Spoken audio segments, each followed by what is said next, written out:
Dubai के मकामी hotel में सजा खुशबुओं से महकता पाकिस्तानी मैंगो फेस्टिवल, जिसका एहतमाम दुबई में पाकिस्तानी कौंसिल की जानिब से किया गया। मजेदार मगर खास आम मेला ने जहां आम शहरियों की तवज्जो समेटी, वहीं 30 से ज्यादा ममालिक के सफीर, कौंसलेट और मंदुबीन ने भी इफ्तिताही तकरीब का रुख किया।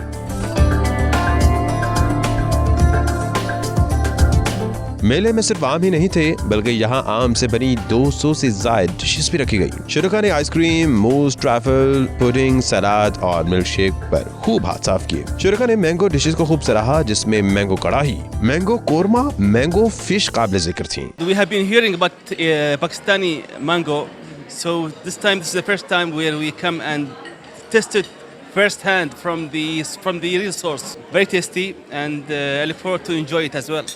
In fact, before I tried the Pakistani mangoes, I thought that we have the best, the Filipino mangoes.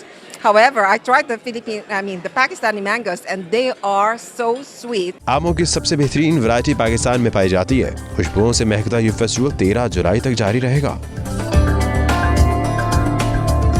बाअदब, बामलाइजा, होशियार, जी हाँ, बादशाह सलामत आ गए हैं, लेकिन ये बादशाह सलामत इंसानों के नहीं, फलों के बादशाह आम हैं जो दुबई में आन पहुंचे हैं। और यूएई में मौजूद पाकिस्तानी कम्युनिटी समेत दुनिया भर की कम्युनिटी आम का इंतज़ार कर रही है। सैयद मुदस्सर शनूद, 92 न्यूज़, दुबई, मुत्तहिदा अरब अमारात।